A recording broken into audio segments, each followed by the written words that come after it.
Welkom bij Lubach, mijn naam is Arjen. Het is donderdag, dus dat betekent... Precies, en vandaag ga ik de publieke omroep redden.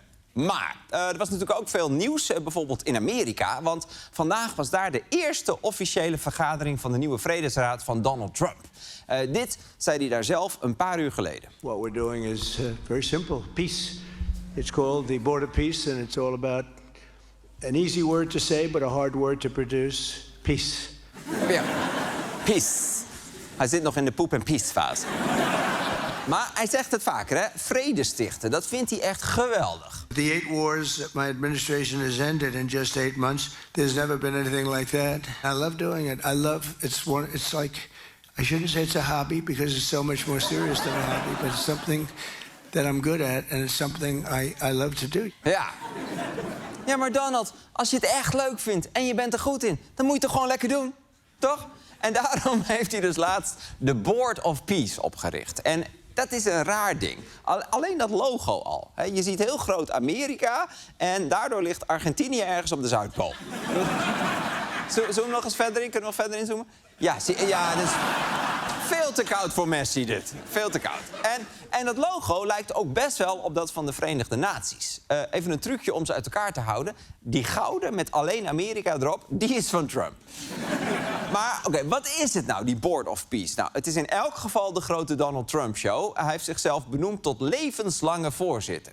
Dus niet de president van Amerika is voorzitter, nee, hij. Trump. Dus ook als hij geen president meer is.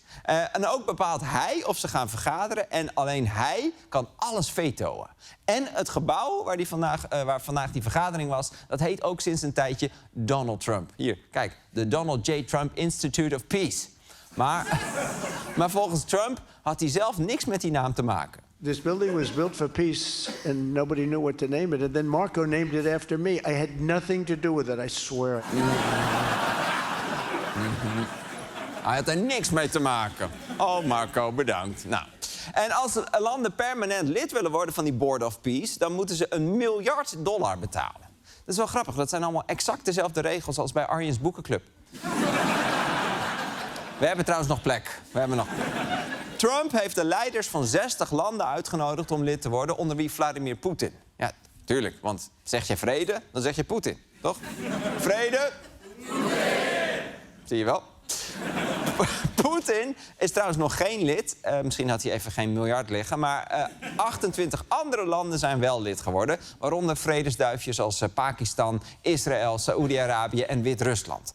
En al die landen mochten in januari hun handtekening komen zetten bij de oprichtingsceremonie. Trump zelf tekende als eerste. Kijk hier, gelukt.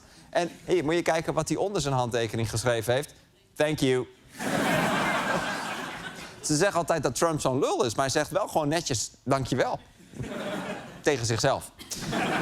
Nou, toen mocht de rest tekenen. En wat mij opviel, die miljarden aan contributie, die hadden ze niet besteed aan stevig papier of aan een stukje plakband.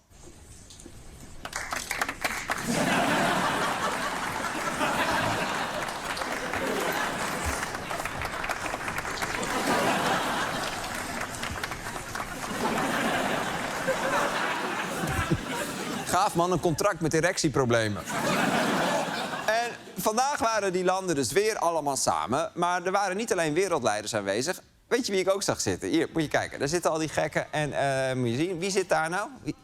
Is dat Joe Biden? Wie is dat nou? Hè, wie is dat? Kunnen we even kijken, wie is dat dan? Het is Gianni Infantino! De baas van de fucking FIFA! Wat is dit voor club? Nou, het belangrijkste agendapunt vandaag was de wederopbouw van Gaza. Want dat is waarvoor die Vredesraad officieel is opgericht. En vandaag was het grote nieuws dat er geld en militairen zijn toegezegd. Dus dat klinkt op zich wel goed. Maar ik heb toch niet het idee dat Trump heel erg bezig is met het welzijn van de Gazanen. Want er zitten namelijk geen Palestijnen in die Vredesraad. En Trump roept altijd dat hij van Gaza een luxe vakantieoord wilde maken. Een soort Riviera van het Midden-Oosten. Kijk, zo praat hij over Gaza. This is a great location. It all begins, I'm a real estate person at heart. And it's all about location. And I said, look at this location on the sea. Look at this beautiful piece of property. Beautiful piece of property. Trump kijkt naar Gaza zoals hij naar vrouwen kijkt. Ja. En dus... Niet mijn woorden. En dat is kut voor Gaza.